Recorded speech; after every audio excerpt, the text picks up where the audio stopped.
my friend, you must get lessons. Some people have the aptitude and the ability to pick up an instrument and figure out what's wrong with it. In fact, if you go back to the first video in this series, it basically is, why doesn't my guitar play right? You get an acoustic, the action's way too high, it comes off here. You don't understand what the bridge of the saddle or nut is. You don't know what harmonics are to get between and have that perfect note value match the distance between. There's a lot of stuff that we don't understand, and through the course of learning something new, no matter if it's playing an instrument like guitar, cello, flute, recorder, or just singing, it's like learning how to bowl or ride a bike. It's something you'll do in the beginning. If you don't practice it every day, you just don't get better at it. And if you do practice it every day, you can practice as much as you want, but unless you're practicing the right things, you're never going to get better at it. So the idea is everybody has their own level at which they can understand things, at the level at which they learn things, and then at the level at which they teach things. Now, I would suggest all three of those. Become a student. Then become a teacher on your level. Don't overdo it, but do what you can. When I first started playing guitar with one of my best buddies ever, whom I haven't spoken to in quite a while, and I should talk to him. I absolutely miss you. One of the things we would do is not skip school and go to the museum and play guitar, but I would learn a lot of different songs from a lot of different bands through him and his brother. And one of the concepts that we had was, when I was playing a G like this, I never really would have thought to turn my fingers around and play a G like this. I didn't really know that you could play chords in two different fashions, or dare I say three, or dare I say four, or dare I say five. There's not one way to do things. In fact, many people who have untraditional methodologies onto which they learn the instrument actually create a whole genre around what they do.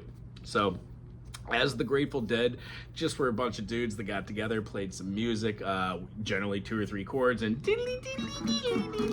it became the Dead. Now, granted, they did eventually write some musically unbelievably challenging tunes, like, I don't know, like Slipknot.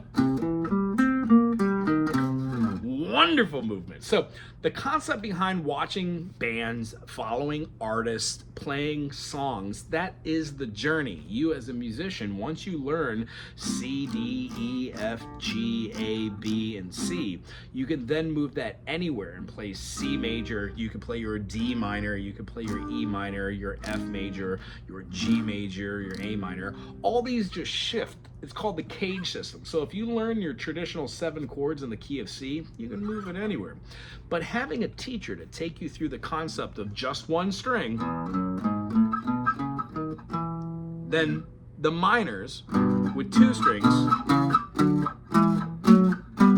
and then show you what full chords look like, and then what key signatures they relate to, and then how you should play those together. Doing different genres like jazz,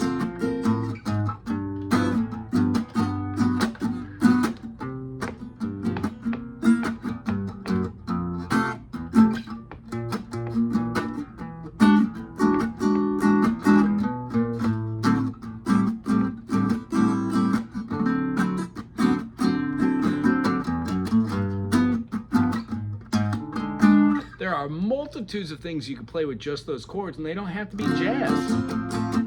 You could have funk, rhythms, and then a little bit of know-how can lead to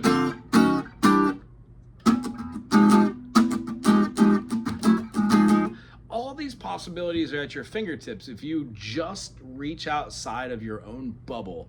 Call somebody in your local neighborhood, ask one of your friends, say, hey, how did you start playing the guitar? 9 times out of 10, you will have a friend that wants nothing more than to share the music with you and did not know that you would want to play with music with them. So I urge you to ask people in your community.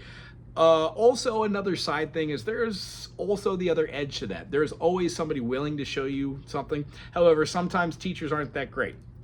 I know, because I've had a bunch of teachers that weren't that great. In fact, I have been a not so great teacher in my life. Since I've been doing this for actually almost 2 decades now, I have learned my own pace. I know exactly what type of student needs what. So I write a syllabus for each student, and you should have a teacher that does that for you. So if you come in the first day and your fingers are everywhere and there's no cohesion and you can't put together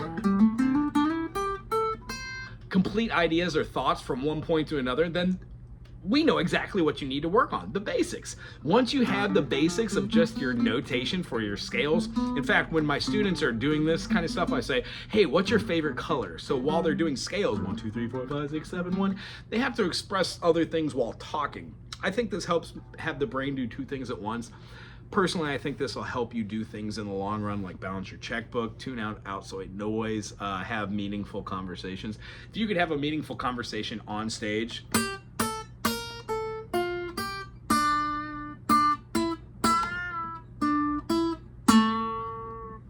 then you could have a meaningful conversation off stage. The tones that we use in our voice while we're talking to other people, and the tones we use for the constructiveness of melody building, cadences, and progressions for music, very much is stimulating if you find the right avenue.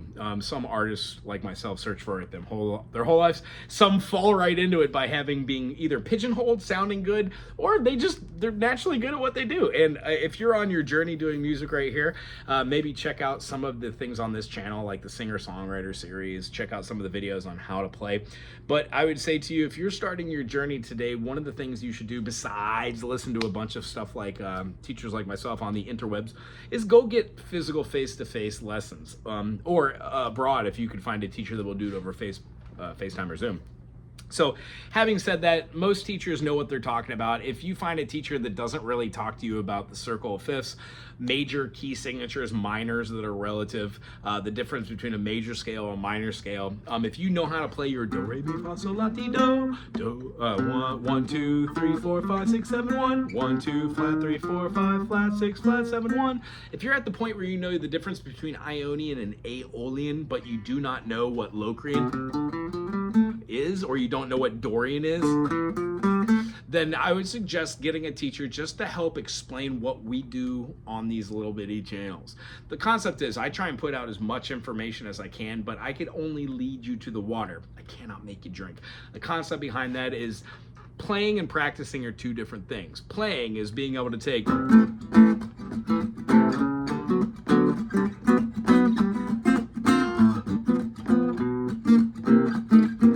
and then practicing is being able to go.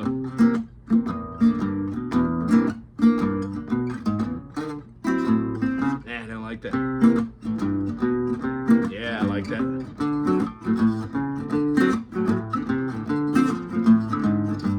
I didn't like that. Didn't like that. Love that.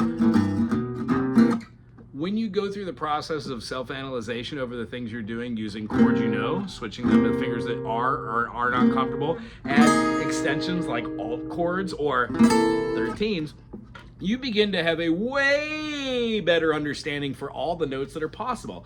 Out of 12 notes, or even 7 diatonically, you would be able to have a vocabulary being built. You would have somebody focusing on you and only you for 30 minutes, which means that 30 minutes can be spent doing a review on what you've been practicing, what you need to practice next, and then have 5 minutes to talk story about what inspires you. So if your thing is learning licks, or if your thing is knowing that this is a whole tone run based off of minor thirds, finding a teacher is absolutely amazing in the beginning because it cuts weeks, months, sometimes years off of the process if you have the right teacher.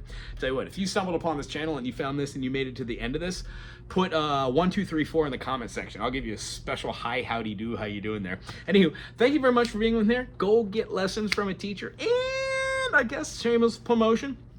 If ever you are interested in having a one-off lesson from me, give an email to Big Island Tiny Footprint. Sign up for a half-an-hour lesson, see how it goes. Aloha.